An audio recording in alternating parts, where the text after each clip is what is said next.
America के सदर Donald Trump ने कहा है कि आइंदा एक हफ्ते के दौरान ईरान के साथ माहदा तय पा जाएगा। एक अमेरिकी चैनल को इंटरव्यू में ट्रंप ने कहा, माहदे तहत जंगबंदी में तोसी की जाएगी और आबना हुर्मुज को दोबारा बहरी आमोदरफ के लिए खोल दिया जाएगा। इससे पहले ट्रंप ने कहा था, ईरान से अमेरिका के मुज़ाकरात तेजी से जारी हैं, उन्हें क़यामत में तातुल के ईरानी फैसले से कोई मसला नहीं। अमेरिकी सदर का कहना था, क़यामत की मौतली का मतलब यह हरगिज़ नहीं कि अमेरिका फिर से फौजी कार्रवाई शुरू कर दे।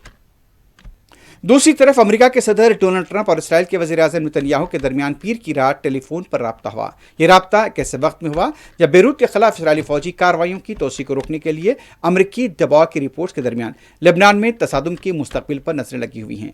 अमेरिकी सदर ट्रंप ने इसराइली वज़ीर-ए-आज़म नेतन्याहू और हिजबुल्लाह से राब्ता करने वाले सालिसों के साथ अपने राब्तों के बाद लेबनानी महाज पर कशीदगी रोकने के लिए मुफाहमत तक पहुंचने का ऐलान किया है। ट्रंप ने अपने ट्रूथ सोशल पर एक बयान जारी किया। उन्होंने नेतन्याहू के साथ इंतहाई नतीजा खेज राब्ता किया। कोई भी फौज बेरूत नहीं जाएगी और जो भी फौज रास्ते में थी उसे वापस बुला लिया गया है।